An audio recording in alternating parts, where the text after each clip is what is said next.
I'm finally done with my version of the Leatherman Leap. This is the Perwin, and I've taken both of the short sides as I showed in another video, and I've combined them to make a fairly small multi-tool, and then I was able to shorten the implements, the knife, and the scissors, and also add a Leatherman free pocket clip, and then I JB welded in the multi-force bit driver, which this takes the same bit as like the DL30 Surge clone and many of the other Leatherman Wave clones, these double-sided bits.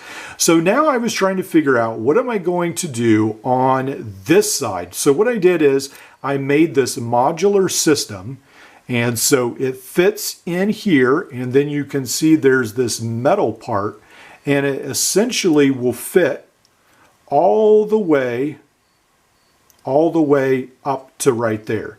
So then when the pliers close, then the pliers close almost like against that piece right there. You can see right there. And actually I need to move it out just a little bit more.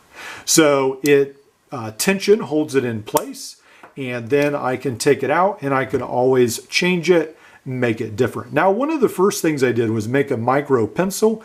I literally cut part of a pencil, took it to the grinder and ground it down. And this one I ground down a little too much, so it does fall out sometimes. I need it to be a little, just a hair thicker. So, but I find that a pencil or an ink pen is very, very useful. So I always carry this ink pen right here, my Leatherman Tread reproduction watch. And then this right here will also come in very useful, I believe. Again, my family makes fun of me for this, but I find it just a lifesaver at times just to have that on hand. And then what I did is I stacked pieces, and this is like siding for your house. This is a trim piece I got from Home Depot or Lowe's in their roofing department. And this came about 8 feet long for like $5 or something. And then you can see there's a lot of plastic right here you can get that's flat. And of course I could probably melt this and bend this as well, but with a heat gun, but I was able to just cut this with my fake Leatherman Raptor scissors as well. So it's fairly easy to cut. And this is actually the actual piece that I used, and I was able to get straight cuts out of that. And then what I did is I did this. So I just made the sides, glued it to the bottom. I made the two sides, and then I simply decided which tool implements I wanted in here. So I wanted tweezers. So I put tweezers in the bottom, and then I already had the sides and the bottom super glued. And so then I cut a middle piece, and I put super glue on it, and I pushed it down until it was holding down the tweezers with tension. And then it holds in there, so it won't fall out because it's in there. And then also this is the Firefly ferrule rod for Victorinox implements.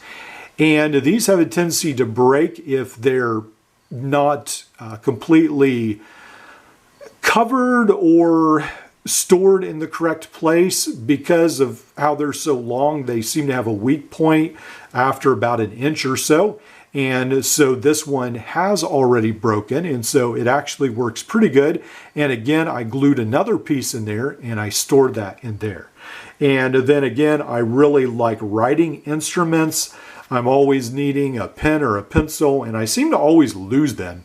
They always seem elusive, so I like to carry them with me. And again, this needs to be a tiny bit thicker, but I did make a space for that right here. And then I can simply, again, put this right in here. I made it so it matches up right about to the end there. And then I can go ahead and I can close these pliers, and then everything is held in place. Now, this will not be the ideal tool for everyone, and that is a part of the reason why this is not glued into place, because I'm still testing things out. I still need to perfect things, but for the moment, I'm pretty happy with the tools that I have included here. So it works out pretty good, and I like that you can remove it, and I can always make something, add some other tools in the future as well.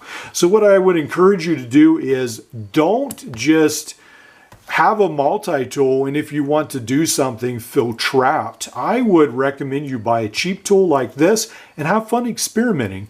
And then perhaps in, a couple weeks, months, whenever you feel comfortable, you can experiment on the Leatherman, and then you will have some experience behind you, which I think is a great thing. Now, one of the other things I wanted to mention is when you're doing modding, these are just absolutely fantastic to have. I really recommend these Torx driver sets. And also, when you're tearing things apart, putting them back together, especially these have outside tools, you definitely need Loctite. Now, I like to use this blue since that's the first thing I bought, and it is tough enough to hold these implements in place. So what I was having trouble with is every time I would use the scissors, the spring would not hold, because what was happening is it was loosening the other side, or when I'd use a knife, it loosened this side. And so when you tear these apart, you definitely need Loctite when you put them back together. So this Loctite was actually strong enough. The blue, you can always use the red, which is what Leatherman, a lot of these use. When you find them from the factory, they've used the red Loctite. But I find the blue works good enough for my purposes, and then it will be easier to take apart if I want to change in the future. Well, I hope you've enjoyed this video. Be sure to share your modding insights below. And as a community, we can definitely all learn from each other. I'll see you in the next video.